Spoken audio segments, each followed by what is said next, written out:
"Ma'am, please cooperate or we'll have to restrain you," the man in scrubs said firmly, his grip tightening on my arm. My heart pounded as I struggled against him, panic rising in my chest. "What is this? Why are you doing this to me?" I screamed, looking around frantically, searching for Nathaniel, for anyone who could explain what was happening. But all I saw were strangers, cold, expressionless faces dragging me out of my home like I was some kind of criminal. "My name is Charlotte Anderson, and I'm 32 years old. Up until a few weeks ago, I thought the worst thing that could ever happen to me was losing my father, Joshua Anderson, in a tragic plane crash. He was my rock, my hero, the only family I had left. But that morning, as I was forced into an unmarked van and taken to a place I didn't understand, I realized my nightmare had only just begun. My husband, Nathaniel, the man I trusted with my life, was nowhere to be found. The drive felt like it lasted forever, though I couldn't tell you exactly how long. My sense of time was warped by the panic coursing through my veins. I tried asking questions, begging for answers, but no one would speak to me. The van smelled sterile, like disinfectant, and the hum of the engine was the only sound. When we finally stopped, the doors opened to reveal a tall, ominous building surrounded by a high fence. A chill ran down my spine as they led me inside, their hands gripping my arms like I might bolt at any second. The place felt wrong from the moment I stepped through the doors. The walls were an unwelcoming shade of beige, and the faint smell of cleaning chemicals mixed with something sour lingered in the air. People in white coats moved briskly through the halls, avoiding eye contact, as if I didn't exist. I asked again, demanded, really, what this was about. "There's been a misunderstanding," I said, my voice cracking. "You have the wrong person." But no one answered. Instead, they handed me a plain set of clothes and told me to change. As soon as I stepped inside, a tall man in a crisp white coat approached me, his expression unsettlingly calm. "Ms. Anderson, I'm Dr. Paul Reynolds," he said, extending a hand I couldn't bring myself to shake.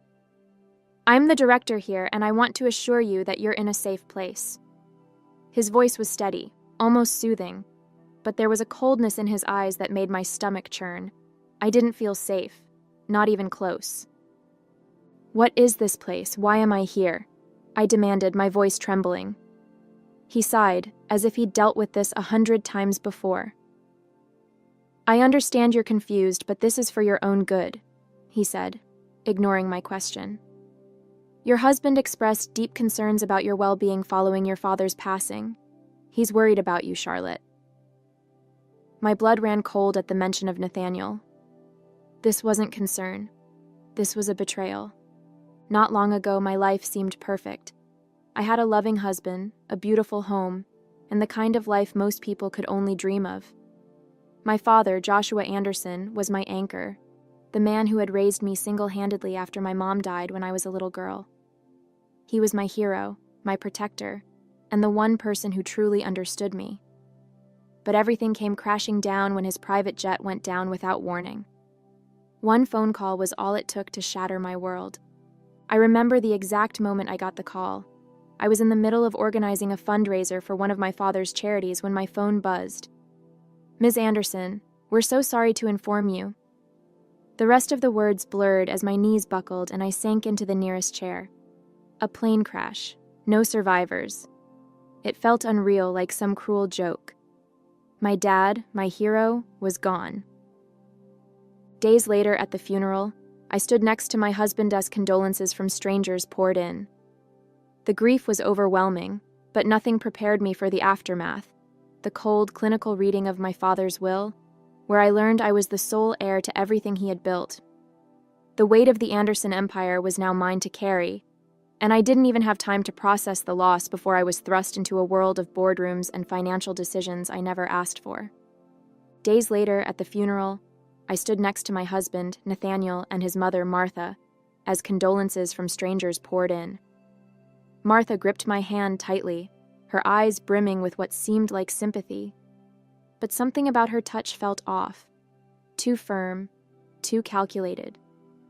The grief was suffocating, a haze that dulled everything around me, but I tried to focus on my father's memory as the man who built an empire and still managed to be my everything.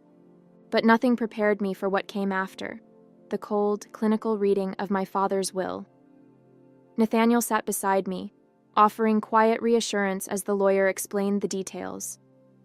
"Charlotte, you are the sole heir to your father's estate," he said, his voice steady.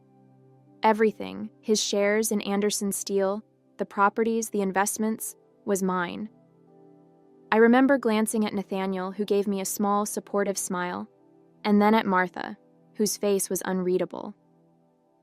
The weight of the Anderson empire landed squarely on my shoulders, and I barely had time to process the loss before I was thrust into a world of boardrooms, legalities, and decisions I never asked for.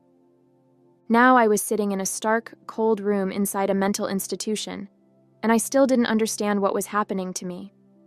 The fluorescent lights buzzed overhead, and the walls were an empty, lifeless beige.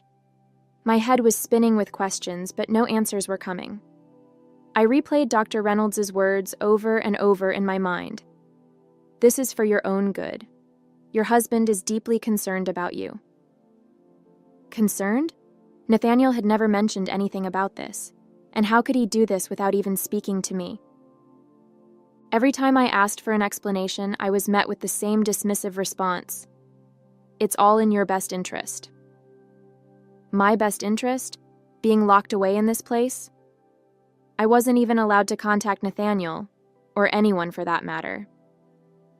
They gave me some pills shortly after I arrived, something to help me relax. I tried refusing, but a nurse stood over me until I swallowed them. Not long after, everything became hazy. My body felt heavy, my thoughts sluggish. It was like they were trying to erase me, one pill at a time. When I woke up, the first thing I noticed was the silence. It wasn't the kind of peaceful quiet you find in a comforting space. It was hollow, eerie, and oppressive. I opened my eyes to see a stark white room with nothing but a narrow bed and a steel chair in the corner. The walls were completely bare, the kind of blankness that felt intentionally dehumanizing. For a moment, I thought I might be dreaming, but the stiffness in my body told me otherwise. My head throbbed and my mouth was dry as if I hadn't had water in days. I tried to sit up, but my limbs felt weak, like I'd been asleep for hours, or maybe even days. The air smelled sterile, sharp with a faint chemical edge, and the faint hum of a distant machine was the only sound. Panic bubbled in my chest as I scanned the room for any sign of familiarity or explanation.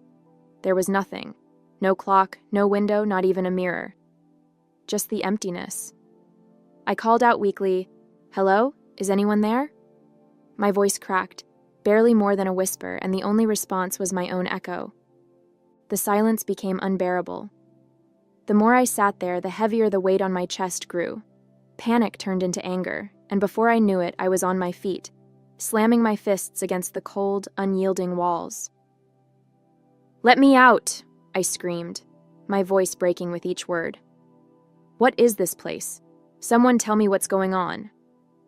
My hands stung with every impact, but I didn't stop. The frustration, the confusion, the betrayal, it all boiled over until I was pounding on the door with everything I had. I didn't even hear the door open behind me. A nurse appeared, holding a syringe in one hand, her face blank, almost robotic. "Please calm down, Ms. Anderson," she said, her voice devoid of emotion.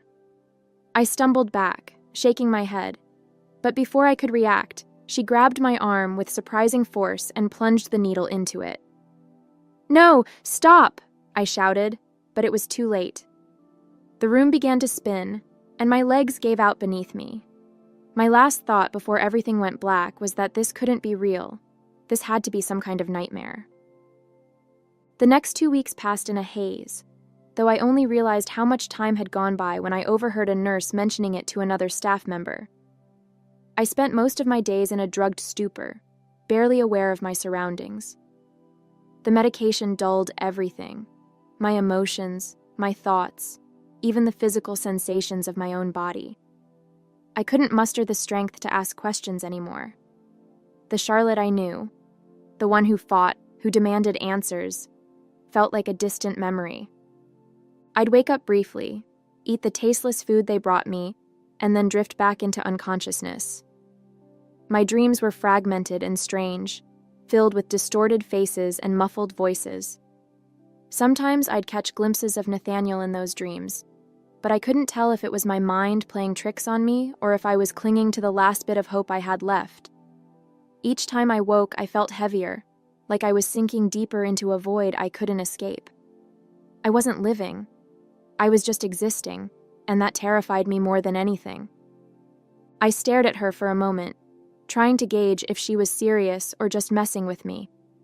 Her eyes didn't waver, and there was something about the way she held herself, calm but sharp, like she was always calculating. I was confused and wary, but what choice did I have?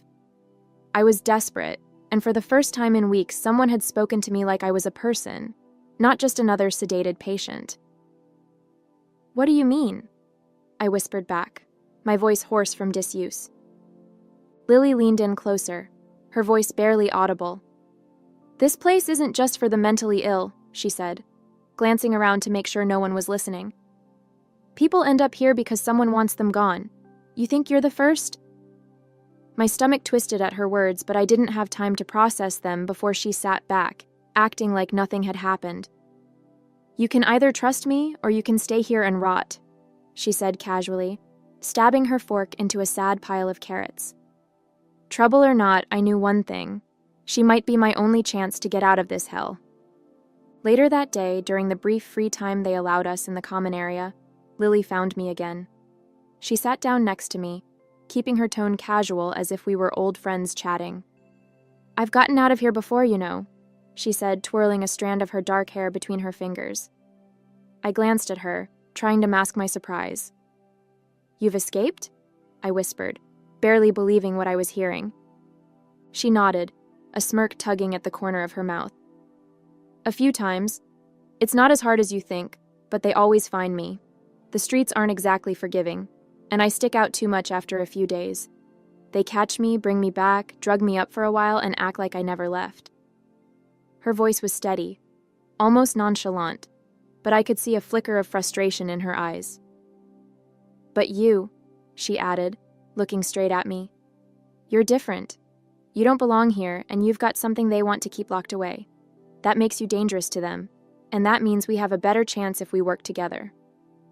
Lily leaned in closer, her voice barely above a whisper. "I got caught again the day before you arrived," she admitted, her smirk fading for the first time. "I was so close, but they picked me up a few streets over. Same routine, dragged me back here, pumped me full of meds, and threw me in isolation for a few days. But this time, I've been watching, studying the new guards. They're not as sharp as the old ones." I raised an eyebrow, skeptical but intrigued. "New guards?" I asked quietly, my voice trembling with both curiosity and fear. She nodded, her dark eyes glinting with determination. "Yeah, the night shifts especially. They're lazy, distracted. I've been mapping their routines during meals, free time, and lights out. I know when the hall cameras are watched and when they aren't." She glanced around the room, her gaze darting between the other patients and the staff. "If we do this right, they won't even see us coming." For the first time in weeks, I felt a flicker of something I hadn't dared to feel. Hope. Over the next few days, Lily and I quietly started piecing together a plan. She'd whisper to me during meals, or in the common room when no one was close enough to overhear. Every detail mattered. What time the night shift guards switched, which doors were left unlocked for staff convenience, and the quickest route to the outer gate. "Timing is everything," Lily said one evening, her voice barely audible as she pretended to stir her bland soup. "If we get caught, it's game over. They'll double the meds and we'll never get another chance." We decided on 2 nights from then, during the dead hours when the staff was at its laziest. Lily would create a distraction near the nurses' station to pull their attention, while I slipped into the hallway with a stolen keycard she had managed to swipe during one of her earlier outings. Once the hall was clear, we'd meet at the back exit and slip out through a maintenance door she swore hadn't been locked in months. "It's risky," she said, her voice serious for the first time, "but it's the only shot we've got." I nodded, swallowing hard. Risky didn't even begin to cover it, but staying here wasn't an option. The night of the escape, my heart pounded so loudly I was sure it would give us away. Lily's timing was flawless. She managed to knock over a cart near the nurse's station, sending trays and equipment crashing to the floor. The noise echoed through the halls, drawing the attention of the guards like clockwork. I slipped out of the common room, clutching the stolen keycard so tightly it dug into my palm. My legs still felt weak from the medication, but adrenaline pushed me forward. Lily met me at the maintenance door, her face flushed but focused. We were halfway to the outer wall when the shouts started. "Stop them! They're escaping!" My chest tightened as I glanced back to see 2 guards sprinting toward us, flashlights cutting through the darkness. Panic surged through me, but Lily grabbed my arm and pointed ahead. "Go! The wall's just up there," she hissed. I didn't have time to think. I ran toward the towering barrier, every step burning as if my legs might give out. When I reached the wall, I clawed at the rough surface, forcing myself to climb even though my arms felt like lead. Behind me, I heard Lily yell, "Keep going, Charlotte, don't stop." My heart sank as I looked back and saw her standing firm, facing the guards. She grabbed a loose piece of wood from the ground and swung it wildly, buying me precious seconds. "Go!" she screamed again. My breath caught as I reached the top of the wall, pulling myself over with every ounce of strength I had left. The last thing I saw before dropping to the other side was Lily, defiant to the end, as the guards closed in on her. I don't know how I managed to find the strength to climb that wall after so many days of being pumped full of heavy medication. My muscles ached, my head was spinning, and every movement felt like I was dragging my body through quicksand. But when you're fighting to survive, something primal kicks in. You find strength you didn't know you had, fueled by fear, desperation, and the sheer will to escape. My fingers clawed at the rough concrete, scraping and burning as I pulled myself up inch by inch. The sounds of Lily struggling with the guards echoed behind me, her shouts urging me on. My arms screamed in protest, my legs felt like they might give out any second, but I didn't stop. I couldn't stop. With one final heave, I threw myself over the top and tumbled to the ground on the other side, the impact jarring but freeing. For the first time in weeks, I felt the cool night air on my skin. I was out, but my heart ached knowing Lily had stayed behind to make it happen. The next 2 days were a blur of fear and exhaustion. I didn't have a plan, no idea where to go or who to trust. The streets were cold and unforgiving, and every noise, every car horn, every passing stranger sent my heart racing. I kept to the shadows, ducking into alleys and abandoned buildings whenever I thought someone might be following me. I was terrified they'd find me, drag me back to that awful place, and lock me away for good. My body felt like it was running on fumes. The medication still lingered in my system, making me feel sluggish and disconnected, and the little food I found barely took the edge off the hunger gnawing at me. I barely slept, too afraid that someone would recognize me or report me to the authorities. The world outside was supposed to be freeing, but instead, it felt like a cage of its own. My mind kept going back to Lily. Was she okay? Had she paid the price for helping me? The guilt was overwhelming, but I couldn't let it stop me. I had to keep moving. After 2 days of hiding on the streets, I couldn't take it anymore. I needed help, and the only person I could think of was Jonathan Sachs. But I wasn't stupid. I couldn't just announce myself. I'd managed to collect enough spare change by holding out an old coffee cup on a busy corner, avoiding eye contact with everyone who passed. Humiliation aside, it was enough to get me to a payphone. I dialed the Anderson Steel main number, my fingers shaking as I pressed each button. When the receptionist answered, her tone was clipped and professional. "Good morning, Anderson Steel. How may I direct your call?" I hesitated for a second before lying through my teeth. "Hi, this is Anna Collins," I said, trying to sound composed. "I'm a former colleague of Jonathan Sachs, and I need to speak with him right away." There was a pause, and my heart raced as I imagined her questioning my story. But then she said, "One moment, please," and the line clicked to hold. I let out a shaky breath, clinging to the faint hope that he'd actually pick up. When the line finally connected, I heard Jonathan's voice on the other end. It was steady and professional, just as I remembered from the few times I'd seen him with my father. "This is Jonathan Sachs," he said. I hesitated, gripping the phone so tightly my knuckles turned white. "Jonathan," I started, my voice trembling. "It's me, Charlotte." There was a long pause, and I could hear the faint rustling of papers in the background. "Charlotte?" he finally said, his tone a mix of disbelief and caution. "Where are you?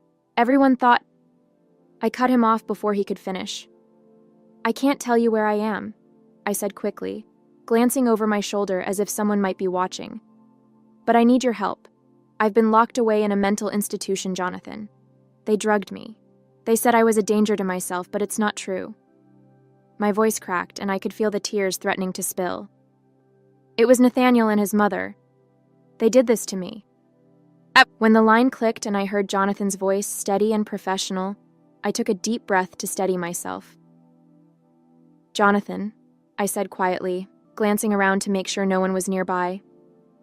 "It's me, Charlotte." There was a pause, and I could almost hear his confusion. "Charlotte? Where have you been? Everyone thought—" I cut him off, my voice sharper than I intended. "I can't explain over the phone. I need you to meet me, alone." He hesitated, and I could hear the doubt creeping into his tone. "Charlotte, are you okay? What's going on?" I pushed through the knot in my throat. "Please, Jonathan, just meet me. And you have to swear to me you won't tell Nathaniel or Martha." Another pause, longer this time, before he finally said, "All right, where do you want to meet?" Jonathan arrived at the park just as the sun was beginning to set, casting long shadows across the empty benches. I stayed hidden near a tree, watching him from a distance for a moment to make sure he was alone. When I finally stepped out, his face went pale. "Charlotte," he said, his voice low, almost disbelieving. "You look— God, what's happened to you?" I motioned for him to sit, too drained to respond right away. We settled on a bench far from the main path, the distant sounds of children playing barely registering in my ears. "They took everything from me," I began, my voice trembling as I tried to keep my composure. "Nathaniel and Martha, they're behind all of this. After my father died, they had me declared mentally unstable and had me locked in a facility. I've been drugged and trapped for weeks." I swallowed hard, fighting back tears. "And you know the worst part? They've disappeared. Not a word, not a visit, not even a trace. They threw me away like I was nothing, Jonathan. Nothing." Jonathan leaned forward, his elbows resting on his knees as he tried to process everything I'd just told him. "Why would they do this to you?" he asked, his voice a mix of disbelief and anger. "I mean, Nathaniel, he loved you, didn't he? And Martha? Why would she go to such extremes?"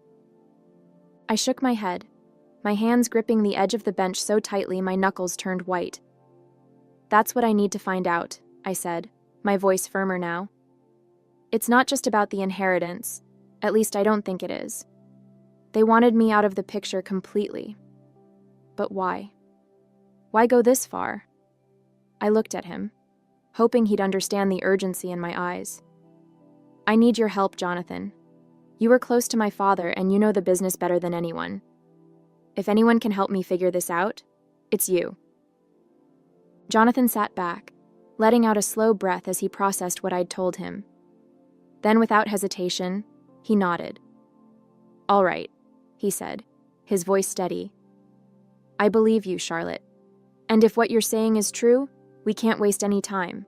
You need a safe place, somewhere no one will think to look for you." He glanced around the park, scanning for any signs of prying eyes. "I have a small property outside the city. Nothing fancy, just a quiet place I use when I need to get away. You can stay there while we figure this out." Relief washed over me, though it was mixed with exhaustion. I followed him to his car, keeping my head down as we left the park. The drive was quiet, Jonathan glancing at me every now and then, concern etched into his face.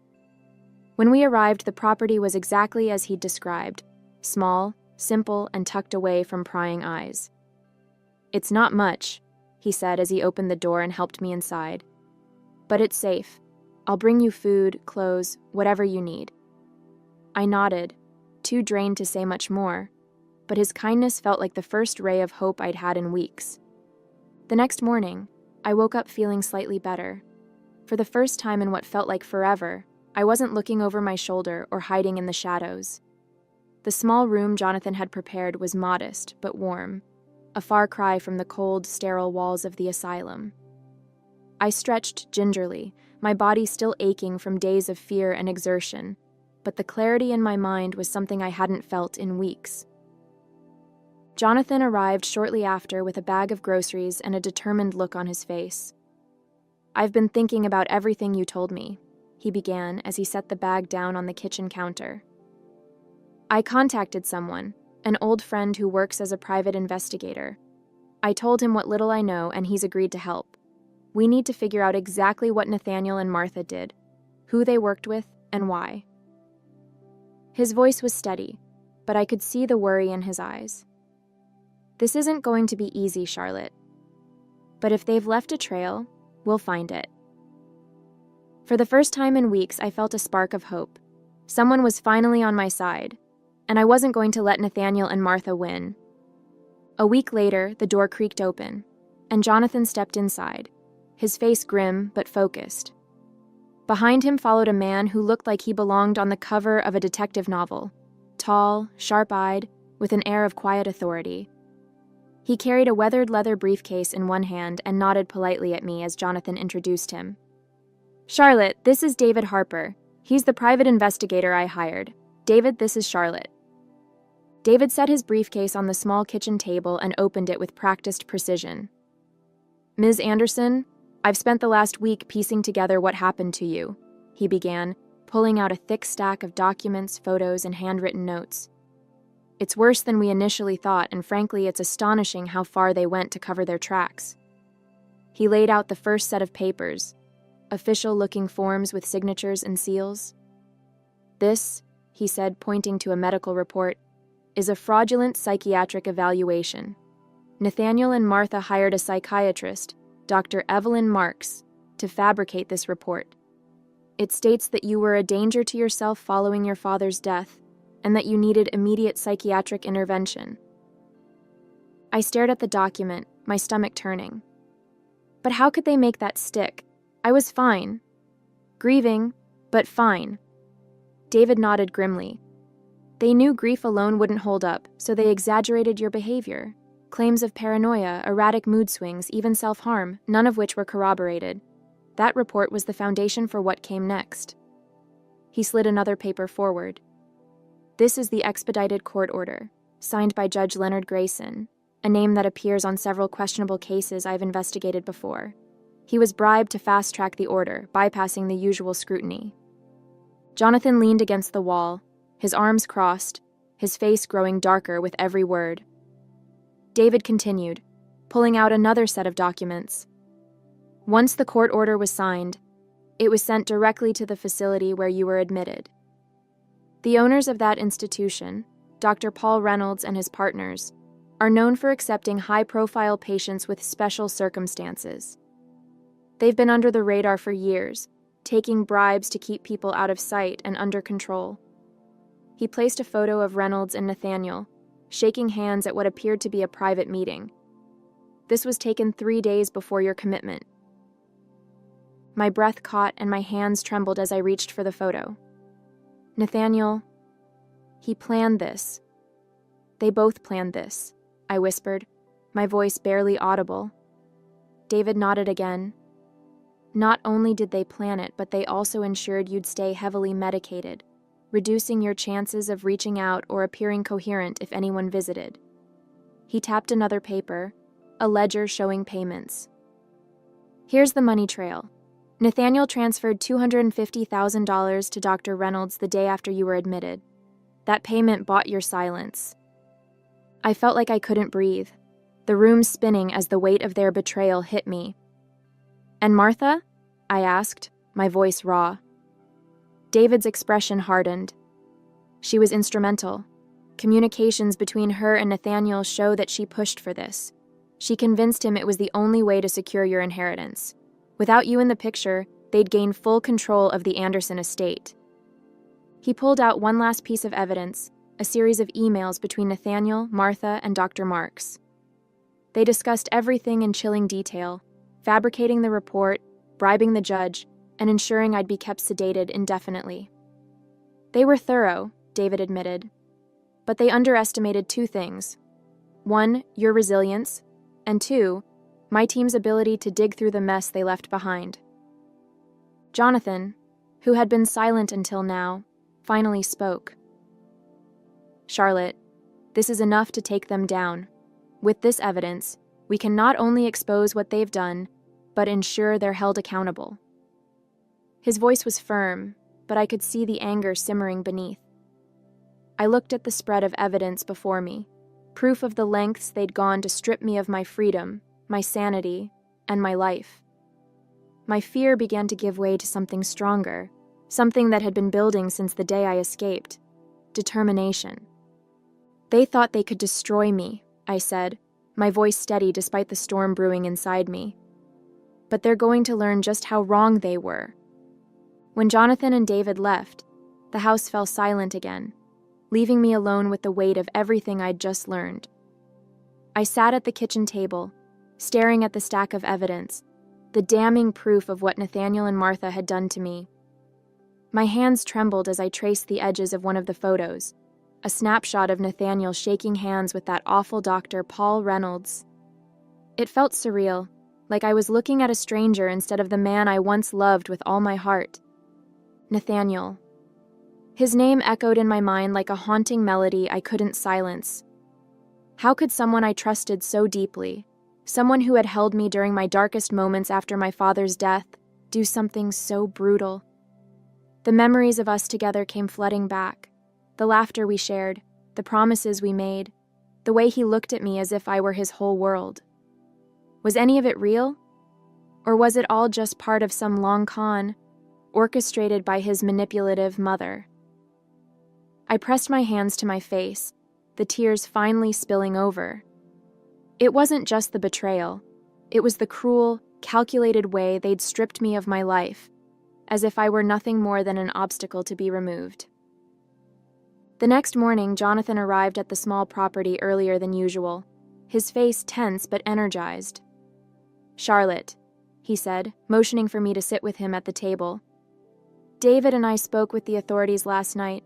After reviewing the evidence, they've confirmed we have a strong case, strong enough to take Nathaniel and Martha into custody immediately." I blinked at him, the words almost too overwhelming to process. "So, it's happening?" I asked, my voice barely above a whisper. He nodded firmly. "Yes. They've issued warrants for both of them, Nathaniel and Martha. The authorities are coordinating to ensure they're apprehended simultaneously. It'll be discreet but swift." Relief and anxiety flooded me all at once. Relief that justice might finally be within reach, but anxiety at the thought of facing the fallout. "What happens to them now?" I asked, trying to steady my voice. Jonathan leaned forward, his tone reassuring.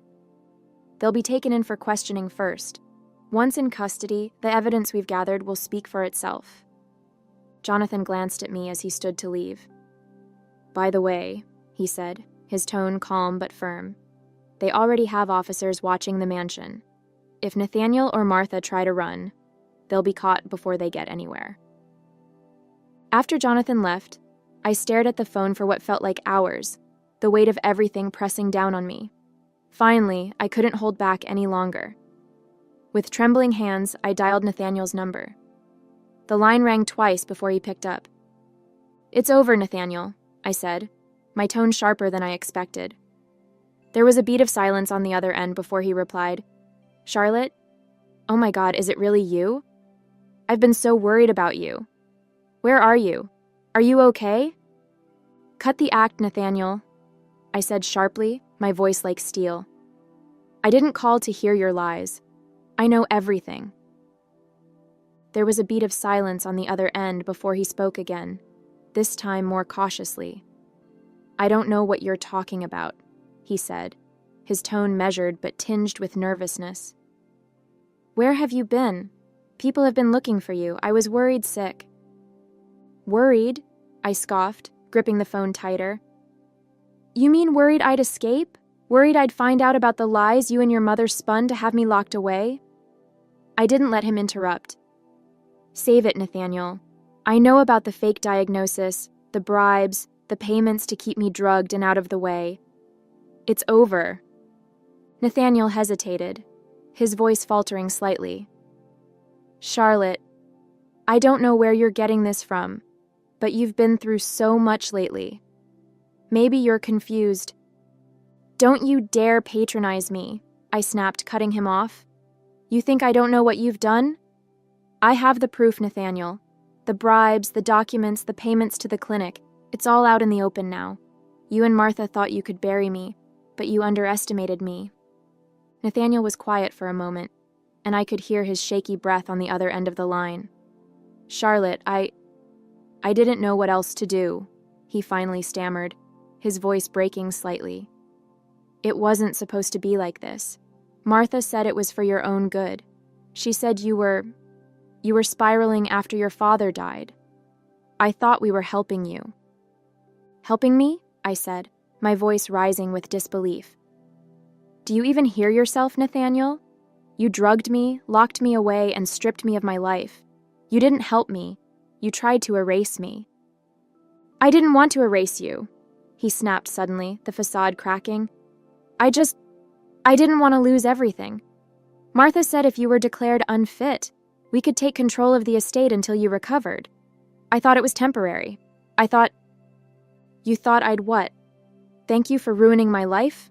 I interrupted, my fury bubbling over. "Be honest, Nathaniel. You never intended to give anything back. This wasn't about helping me. This was about greed. Admit it!" "No!" he shouted, his voice desperate now. "I loved you, Charlotte. I still do. I swear to God I never wanted to hurt you. Martha, she made it sound like the only way. She kept pushing and pushing, and I was weak, okay? I listened to her because I thought it was what I had to do." "Stop hiding behind her," I yelled, my chest heaving with anger. "You signed those papers, Nathaniel. You made the payments.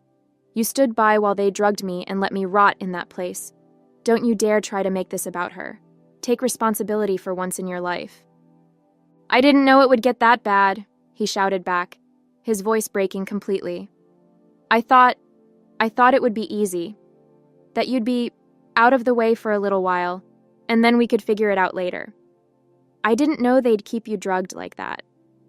I didn't know you'd—" His voice trailed off, the weight of his guilt sinking in. "You didn't know?" I said bitterly, my tone dripping with contempt. "You didn't want to know. You closed your eyes and let her manipulate you because it was easier than standing up for what was right. And now you're going to pay for it." Nathaniel's voice was barely a whisper now. "Charlotte, I swear. I'll make it right. I'll tell them everything. I'll go to the authorities, just... Please believe me. I never stopped loving you." "Loving me?" I repeated, my voice cold. "If this is what your love looks like, I don't want it. You and Martha destroyed everything, Nathaniel. There's no fixing this." For a moment the line was silent except for his shaky breathing. "Charlotte," he said finally, his voice broken. "I'm sorry. I don't know what else to say." "You can say it to the police," I said flatly, and before he could respond, I hung up. My hand hovered over the receiver for a moment before I let out a shaky breath. It wasn't closure, but it was enough, for now. The next morning, I stood across the street from the mansion I once called home, watching as the police swarmed the property. The flashing lights of their vehicles reflected off the windows, casting an almost surreal glow over the scene. My heart pounded as I watched officers march up the front steps, their knock on the door firm and commanding. Moments later, the door opened, and there they were, Nathaniel and Martha. Nathaniel's face was pale, his usual composure completely shattered. As the officers cuffed his hands behind his back, he looked around wildly, his eyes searching the crowd that had gathered. When his gaze landed on me, his entire body tensed. "Charlotte!" he shouted, his voice cracking with desperation. "Charlotte, please, let me explain."